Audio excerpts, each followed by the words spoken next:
राधे राधे, हरे कृष्णा। कैसे हो आप सभी लोग? आशा करती हूँ आप सभी परम मंगल में होगे, स्वस्थ होगे, अच्छे होगे। आप लोगों के नवरात्रे बहुत अच्छी तरीके से चल रहे होंगे। अब बारी है कन्या पूजन की। अच्छा, आपके घर पे अष्टमी पूजी जाती है या नौमी? वैसे सही मायने में देखा जाए ना, तो पूजनी नौमी ही चाहिए, क्योंकि नवरात्रे बोला गया है। ठीक है ना।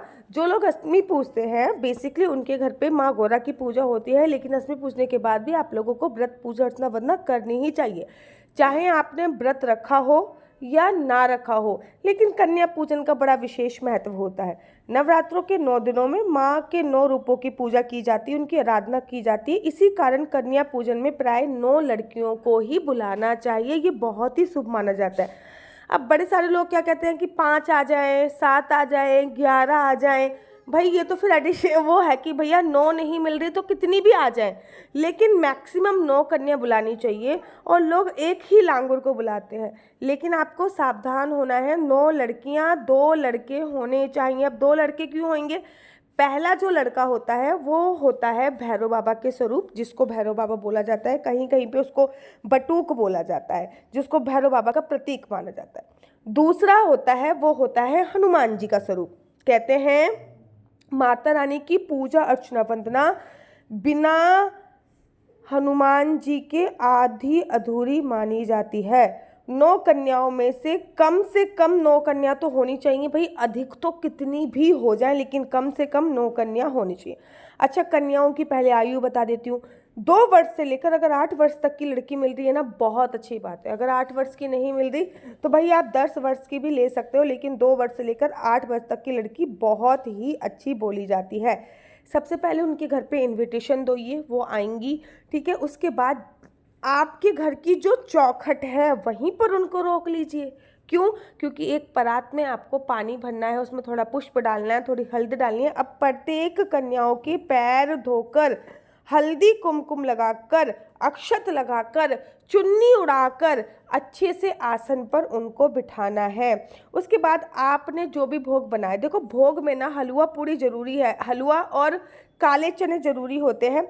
बाकी आप पूरी बना सकते हो, सब्जी बना सकते हो, खीर बना सकते हो, कुछ भी बनाओ, लेकिन हलवा और काले चने जरूर होते हैं। उसके बाद कन्याओं को खाने के लिए अवश्य दो, लेकिन उससे पहले काम, जैसे आपने कन्याओं को आसन पे बिठाया, सबसे पहले उन्हें पीने का पानी दो। अब कोई आपके घर पे आता है तो आप सबसे पहले उन्हें खाना दे देते हो? नहीं। अगर कन्या आपके घर का पानी पीती हैं तो ये बहुत शुभ माना जाता है। और अगर पानी भी नहीं दे रहे तो आप कुछ आइटम दे दो, जैसे फ्रूटी हो गया, रूअफ़ज़ा हो गया, इनमें से आप कुछ भी दे सकते हो। फिर काले चने और हलवे का भोग आपको लगाना है। माता रानी को भोग लगाने का, कन्याओं को अच्छी तरीके से उन्हें खिलाना है। फिर उनको दान दक्षिणा उपहार देकर सम्मान पूर्वक विदा करना चाहिए। कन्याओं के चरण स्पर्श जरूर करें, जरूर कन्याओं के चरण स्पर्श करने हैं। और उनसे बोलो वो अपना हाथ आपके सर पर जरूर और जरूर रखें। अच्छा, मैं आपको एक पौराणिक कथा सुनाती हूँ इससे संबंधित, उसके बाद मैं आपको बताऊंगी कन्या पूजन कैसे करना है। पुराणों के अनुसार एक बार देवराज इंद्र माता दुर्गा को प्रसन्न करना चाहते थे। उनके लिए वो ब्रह्मा जी के पास गए और उन्होंने ब्रह्मा जी से उपाय पूछा। तब ब्रह्मा जी ने बताया कि देवी को प्रसन्न करने का श्रेष्ठ मार्ग है कन्या पूजन। ब्रह्मा जी ने समझाया कि कन्या स्वयं देवी का स्वरूप मानी जाती हैं, अतः आप उनका आदर सत्कार करने से माँ दुर्गा प्रसन्न होकर आपको आशीर्वाद देंगी। ब्रह्मा जी की सलाह मानकर देवराज इंद्र ने नवरात्रि के दौरान कुंवारी कन्याओं को आमंत्रित किया, उनके चरण धोए, भोजन कराया, उनका पूजन किया। उनकी सेवा भाव और श्रद्धा से प्रसन्न होकर माँ दुर्गा ने इंद्र को आशीर्वाद दिया। और ये भी कहा जाता है तभी से नवरात्रि में कन्या पूजन की परंपरा भी शुरू हो गई है। कन्या पूजन में उपहार देना बहुत ही शुभ माना जाता है, लेकिन कुछ ऐसी वस्तुएं जिन्हें भूल कर भी कन्याओं को नहीं देनी चाहिए। यह चीज केवल अपवित्र होती है बल्कि अशुभ में भी मानी जाती है। जैसे कि प्लास्टिक की, बड़ी सारे लोग प्लास्टिक की थाली ले आते हैं, प्लास्टिक की थाली दे रहे हैं। ठीक है ना, कोई कैंची दे रहा है, पिन की कोई चीज़ें दे रहे हैं, काली नीली कोई चीज़ दे रहे हैं, जूते चप्पल दे रहे हैं, भगवान की पुरानी मूर्ति, ये सब चीज़ें नहीं देनी चाहिए। ठीक है ना। कन्या पूजन बेसिकली कन्या पूजन की तरह ही होना चाहिए। कन्याओं में माना जाता है कि ये आजकल कन्या पूजन का तरीका बदल गया है, लेकिन हमें अपनी परंपराएं भूलनी नहीं चाहिए और पौराणिक विधि से ही कन्याओं का पूजन करना चाहिए, जिससे कल्याण होता है। कन्याओं को दक्षिणा अवश्य देनी चाहिए। आजकल लोगों के पास पैसे नहीं रहता, ऑनलाइन ऑनलाइन ऑनलाइन ना भाई, अपने हाथ की वाइब्रेशंस पैसे में लगाएं और कन्या को पैसे 5 रुपये, 10 रुपये, 11 रुपये जरूर दें। मतलब एक का सिक्का तो जरूर आपको देना चाहिए। मिठाई दे सकते हैं, फल जरूर देने चाहिए, साथ ही कुछ ऐसी भी चीज़ें देनी चाहिए जो शुभ मानी जाती हैं, जैसे कि लाल चूड़ियाँ हो गई, लहंगा हो गई, श्रृंगार का सामान हो गया, ठीक है। या फिर पढ़ाई लिखाई से संबंधित कोई भी चीज़ दे सकते हैं, पेन दे सकते हैं, पेंसिल दे सकते हैं, स्टील की थाली लेके आ सकते हैं, स्टील की कटोरी लेके आ सकते हैं, खिलौने लेके आ सकते हैं, जिससे कन्याएं खुश हो सकती हैं।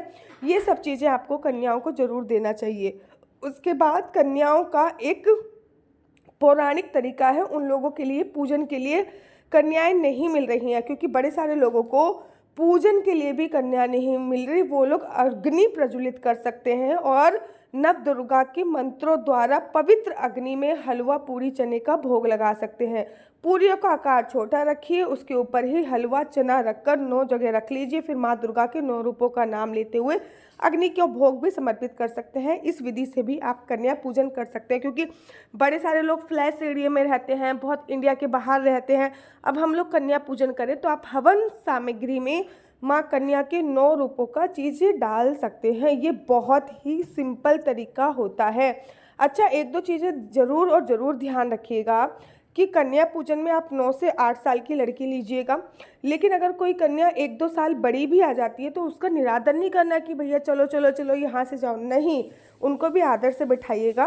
कन्या पूजन में 9 कन्याओं के अलावा एक लांगूर, एक भैरव बाबा के स्वरूप में 2 लड़के लिए जाते हैं और एक बूढ़ी माई को लेना बहुत ही अच्छा होता है। बूढ़ी माई हमारी कुलदेवी मानी जाती है। कन्या पूजन में आपको कन्याओं के लिए वस्त्र हो गई, मिठाई हो गई, फल अवश्य दीजिएगा। हाँ, लकड़ी के बने खिलौने दे सकते हैं, पेंटिंग दे सकते हैं, आप जूट का सामान दे सकते हैं, बर्तन हो गए, मेवा हो गए, अनाज दीजिएगा। पढ़ाई लिखाई की पेन कॉपी हो गई, पेंसिल हो गई, ये चीज़ें दे सकते हैं। श्रृंगार की सामग्री जैसे कि चूड़ी हो गई, बिंदी हो गई, ये दीजिएगा। लाल गुलाबी चुन्नी जरूर दीजिएगा और पैसा तो देना ही देना है। और भैया अगर आप में सामर्थ्य है और आप कर सकते हैं तो आप सोने चांदी की चीज़ भी दे दीजिएगा। सबसे पहले जब कन्याएं आती हैं उनको जल अवश्य दीजिएगा। अब ना बड़ी सारी कन्याएं बड़ी छोटी होती है, जल वगैरह वो पीती नहीं है, तो फ्रूटी आप उनको सबसे पहले रखिएगा। उसके बाद हलवा और पूड़ी रखिएगा। हलवा, पूड़ी, चने, सब्जी जो भी आपने बनाई है, जो भी सात्विक खाना बनाना है जिसमें किसी भी प्रकार का कोई लहसुन प्याज का उपयोग नहीं होता है। कन्याओं को तिलक अवश्य लगाइएगा मस्तक पर, और साथ ही के साथ उनके पैरों पे भी तिलक अवश्य लगाइएगा, मस्तक पर तिलक लगाइएगा। उनको नारियल जरूर और ज़रूर दीजिएगा। और उनको नारियल देने के तत्पश्चात आप लोग जब कन्या पूज रहे हो, कन्या जब चली जाती है तो वहीं पर बैठकर आपको भी वो प्रसाद खाना चाहिए। यहाँ पे आपकी कन्याओं ने बैठकर प्रसाद खाया है, वहीं पर बैठकर आपको प्रसाद पाना चाहिए। इस बात का ध्यान रखना है। कन्या पूजन से पहले माता रानी को भोग जरूर बनाना है। 9 पूरी सबसे पहले देशी घी में माता रानी के लिए, थोड़ा सा हलवा माता रानी के लिए जरूर और ज़रूर बनाना होता है। कन्याओं से अपने हाथ सिर पर जरूर रखवाइएगा और ज़ोर से जयकारे तो जरूर लगवाइएगा। कोई ना कोई आप उनको एक ना एक फल अवश्य दीजिएगा, वो बहुत ही ज़्यादा शुभ माना जाता है। कन्याओं के साथ साथ लांगुर की भी विशेष पूजा अर्चना वंदना की जाती है, तो लांगुर के भी शीश पर, मस्तक पर तिलक वगैरह अवश्य और अवश्य लगाइएगा। तो कन्या पूजन ये विधि से करनी है। आप अष्टमी पे कर रहे हो या नौमी पे, मुझे कमेंट्स करके ज़रूर और ज़रूर बताइए। उसके बाद मैं आपके लिए एक वीडियो बनाऊंगी जिसमें मैं आप लोगों को बताऊंगी कि कन्या पूजन आप लोगों को और भी सही तरीका, शास्त्र विधि क्या होती है वो मैं आपको बताऊंगी। मेरा नंबर आपको नीचे स्क्रीन पे दिख रहा होगा। मेरा नंबर है 4 बार 9 20 25 65। आई रिपीट अगेन, 4 बार 9 20 25 65। आपका बच्चा जॉब करेगा या बिजनेस करेगा? बिजनेस करेगा तो किस फील्ड में बिजनेस करेगा? जॉब करेगा तो किस सेक्टर में जॉब करेगा? क्या है आपके बच्चे का लकी नंबर? क्या है आपके बच्चे का लकी कलर? क्या कुंडली में राजयोग है या नहीं, कुंडली में संतान प्राप्ति का योग है या नहीं, शादी की संभावना कब है, ये सभी जानकारी आप मेरे से कुंडली के माध्यम से प्राप्त कर सकते हैं। याद रखिए, कुंडली देखना बिल्कुल भी फ्री नहीं है। कुंडली देखने के थोड़े से चार्जेस हैं और ये नंबर केवल मैंने कुंडली दिखाने के लिए दिया हुआ है। राधे राधे, हरे कृष्णा। तो यहाँ पे हम आप लोगों के लिए लेके आए हैं असली तुलसी माला। विभिन्न प्रकार की हमारे पास असली तुलसी माला है। 30 रुपये से प्रारंभ होकर हमारे पास 1100 रुपये तक की तुलसी माला है। जप माला है, गले में पहनने वाली तुलसी माला है, 1 राउंड की तुलसी माला है, 2 राउंड की तुलसी माला है, 10 साल तक चलने वाली तुलसी माला है, और डबल राउंड की तुलसी माला है, 3 राउंड की तुलसी माला है, गांठ वाली जपने वाली माला है, बिना गांठ की जपने वाली माला है, राधा नाम के लॉकेट वाली माला है, और लैब सर्टिफिकेट द्वारा प्रमाणित तुलसी माला है, जिसमें हम आपको लैब का सर्टिफिकेट देंगे कि ये असली है या नकली है। बहुत सारी तुलसी मालाएं हम आपके लिए लेके आए हैं। न केवल हम आपके लिए तुलसी माला का कलेक्शन लेके आए हैं, अपितु लड्डू गोपाल की असली तुलसी माला जिसपे राधा नाम का लॉकेट है, लड्डू गोपाल के लिए वैजंती माला, लड्डू गोपाल के लिए चंदन माला भी हम लोगों के लिए लेके आए हैं।